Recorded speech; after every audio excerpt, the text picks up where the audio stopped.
প্রিয় দর্শক, আসসালামু আলাইকুম। মাল্টিপল ট্যালেন্ট টিভির পক্ষ থেকে আরো একবার আপনাদের স্বাগতম। দর্শক, আজকের বিষয় সাবমার্সিবল। আজকে যে সাবমার্সিবল বিষয় আপনাদের বোঝাবো সেটা হলো একটি সাবমার্সিবলে কি ধরনের প্রবলেম হতে পারে, তারই দুটি বিষয় আপনাদের জানাবো। একটি সাবমার্সিবল সাধারণত পুড়ে যাওয়া, আটকে যাওয়া, শুকিয়ে যাওয়া এবং শর্ট হওয়া এ জাতীয় প্রবলেম হয়ে থাকে। এগুলি কেন হয়? এখন যে আমি সাবমার্সিবলটা কাজ করছি, এটি আহ, একটি টয়ো কোম্পানির সাবমার্সিবল। এই সাবমার্সিবলটার প্রবলেম হলো চালু করার সাথে সাথে সুইচটা টিপ করে। তা আসলে কেন টিপ করে এবং টিপ করলে কিভাবে এটার মেরামত করবেন? এটার যে সমস্যা হচ্ছে সেটা হলো প্রচন্ড গরম হয় এবং 1 মিনিটেরও কম সময় চলার সাথে সাথে সুইচটা টিপ করে। তো এই টিপ করার কয়েকটা কারণ থাকে, তার ভেতরে একটি হলো জ্যাম ঘোরা, অন্যটি শর্ট হওয়া, আর একটি হলো অয়েল শুকিয়ে যাওয়া বা আর্মেচার রোটরের সাথে অ্যাটাচ হওয়া। এ জাতীয় সমস্যার কারণে কিন্তু সাবমার্সিবলের সুইচ টিপ করতে পারে। আর পুড়ে যাওয়ার বিষয়টা তো থেকেই যায়, পুড়ে গেলে তো কথাই নেই। কিন্তু ঘোরা অবস্থায় যদি সুইচ টিপ করে তাহলে কি কি সমস্যা এবং কি করতে হবে সে বিষয়ে আমি আপনাদের সাধারণ ধারণা দিচ্ছি। সেটা হলো যে সাবমার্সিবলের এই যে পিছনের কভারটা যে আমি করলাম, একটি কভার, যে কভারটা রাবারের হয়ে থাকে অনেকগুলি, বেশিরভাগ সাবমার্সিবলে কিন্তু কভারটা রাবারের হয়ে থাকে। তো এই যে রাবারটা তোলার আগে কিন্তু একটি রিং লক ছিল, আমি রিং লকটা রিমুভ করে তারপরে কিন্তু পিছন দিয়ে এই অয়েল অয়েল রিমুভার সাইডটা খুলেছি। আমি এখন এই অয়েলটা সংরক্ষণে রাখবো। এই অয়েল সংরক্ষণে রাখার পরে আমি আপনাদের এই সাবমার্সিবলটা খুলে দেখাবো যে কিভাবে সাবমার্সিবল খুলবেন এবং কিভাবে অয়েল চেঞ্জ করবেন এবং এই সুইচ টিপ করে কেন, এই বিষয়টা কিন্তু আমি এখন আপনাদের মাঝে তুলে ধরবো। দর্শক, ভিডিওটা খুব একটা বড় না, কিন্তু মনোযোগ দিয়ে দেখার চেষ্টা করবেন। আমি একা একা ভিডিওটা করতে একটু সমস্যা হয়েছে, আপনাদের দেখায় একটু সমস্যা হতে পারে বলে আমি আন্তরিকভাবে দুঃখিত। দর্শক, সাবমার্সিবল আমার হাতে যে দেখছেন এইটার যে মূল সমস্যা আমি ফাইন্ড আউট করেছি।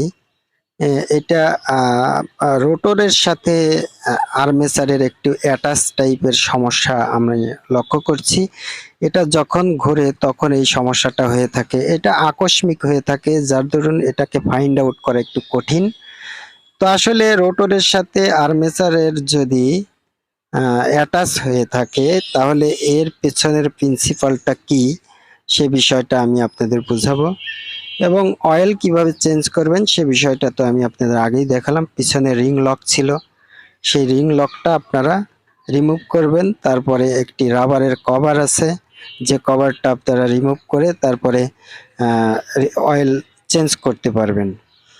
এবং সাবমার্সিবল দুই ভাগে ভাগ থাকে। এই যে আমি এখন যে কাজ করছি এরই মাঝখানের দিকে কিন্তু এই চারটে যে বোল্ট দেখছেন, এই বোল্টের সাথেই কিন্তু পাম্প সাইডটা লেগে থাকে। আপনারা কাজের সময় দেখলেই বুঝবেন, খুব সোজা। আর বাদ বাকি বিষয়গুলি তো আমি দেখিয়ে দিচ্ছি, তাই আপনারা এই ভিডিওটি মনোযোগ দিয়ে দেখলে সহজে একটি সাবমার্সিবল খুলে বিভিন্ন টাইপের সমস্যাগুলি আপনারা মেরামত করতে পারবেন। দর্শক, এরপরে আমি আপনাদের দেখাবো কিভাবে একটি সাবমার্সিবল উইন্ডিং করতে হয় পুড়ে গেলে, দেখাবো। আজকের মতো যে বিষয়টি দেখাচ্ছি সেটা হলো আপনার সাবমার্সিবল যদি দেখেন যে সুইচ টিপ করে তাহলে অবশ্যই তিনটে বিষয় আপনাদের লক্ষ্য রাখতে হবে। একটি হচ্ছে যে দেখবেন যে কয়েলটা শর্ট হয়েছে কিনা, তো সিরিজ লাইন দিয়ে কয়েলটা মাপ দিবেন। তারপরে চেক করবেন যে কয়েলটা আর্মেচারটা রোটরের সাথে অ্যাটাচ হচ্ছে কিনা। তারপরে যা দেখবেন তা হলো বিয়ারিং ভেঙে গেছে কিনা। এই তিনটে বিষয়ে যদি আপনারা লক্ষ্য করেন তাহলে কয়েল ভালো ভালো থাকা অবস্থায় যদি সুইচ টিপ করে তাহলে বুঝে নেবেন এই তিনটের যে কোনো একটি ট্রিটমেন্ট আমাদের করতে হবে।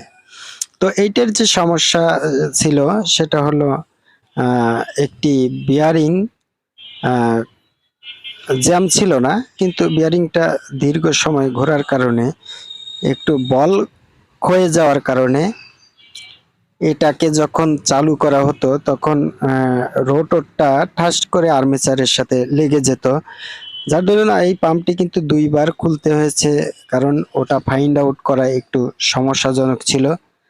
তো অনেকবার সেটিং এর পরেও আবার খুলতে হয়েছে, পানি ওঠার সময় কিন্তু এই সমস্যাটা হয়। তো কিছু টাইম নাড়াচাড়ার পরে কিন্তু ওটা ঠিক হয়ে যায়, পরে কিন্তু আবার এই সমস্যাটা দেখা দেয়। তো দর্শক, সরাসরি আপনারা রোটরটা খুলবেন, রোটরটা খোলার সাথে সাথে দুপাশে দুটি বিয়ারিং পাবেন, যে বিয়ারিং দুটি অবশ্যই আপনারা প্রথম চান্সেই চেঞ্জ করে দেবেন।